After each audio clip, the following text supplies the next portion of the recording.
अपनी क्षमता पहचानो। एक गांव में एक आलसी आदमी रहता था।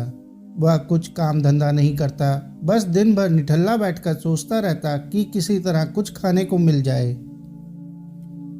एक दिन बस यूं ही घूमते घूमते आम के बाग में पहुंच गया। वहां रसीले आमों से लदे कई पेड़ थे। रसीले आम देख उसके मुंह में पानी आ गया और आम तोड़ने वह एक पेड़ पर चढ़ गया। लेकिन जैसे ही वह पेड़ पर चढ़ा, बाग का मालिक वहां आ पहुंचा। बाग के मालिक को देख आलसी आदमी डर गया और जैसे तैसे पेड़ से उतरकर वहां से भाग खड़ा हुआ। भागते भागते वह गांव से बाहर स्थित जंगल में जा पहुंचा। वह बुरी तरह से थक गया था, इसलिए एक पेड़ के नीचे बैठकर सुस्ताने लगा। तभी उसकी नज़र एक लोमड़ी पर पड़ी। उस लोमड़ी की एक टांग टूटी हुई थी और वह लंगड़ा कर चल रही थी।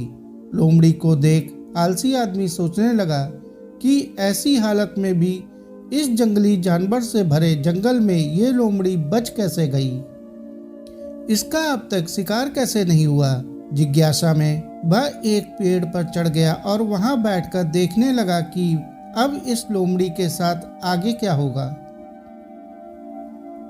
कुछ ही पल बीते थे कि पूरा जंगल शेर की भयंकर दहाड़ से गूंज उठा, जिसे सुनकर सारे जानवर डरकर भागने लगे।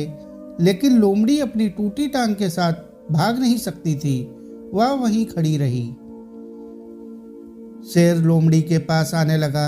आलसी आदमी ने सोचा कि अब शेर लोमड़ी को मारकर खा जाएगा, लेकिन आगे जो हुआ वह कुछ अजीब था। शेर लोमड़ी के पास पहुंचकर खड़ा हो गया। उसके मुंह में मांस का एक टुकड़ा था, जिसे उसने लोमड़ी के सामने गिरा दिया। लोमड़ी इत्मीनान से मांस के उस टुकड़े को खाने लगी। थोड़ी देर बाद शेर वहां से चला गया। यह घटना देख आलसी आदमी सोचने लगा कि भगवान सच में सर्वेसर्वा है।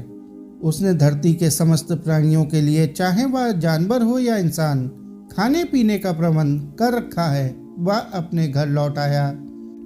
घर आकर वह 2-3 दिन तक बिस्तर पर लेटकर प्रतीक्षा करने लगा कि जैसे भगवान ने शेर के द्वारा लोमड़ी के लिए भोजन भिजवाया था, वैसे ही उसके लिए भी कोई ना कोई खाने पीने का सामान ले आएगा। लेकिन ऐसा नहीं हुआ। भूख से उसकी हालत खराब होने लगी। आखिरकार उसे घर से बाहर निकलना ही पड़ा। घर के बाहर उसे एक पेड़ के नीचे बैठे हुए बाबा दिखाई पड़े।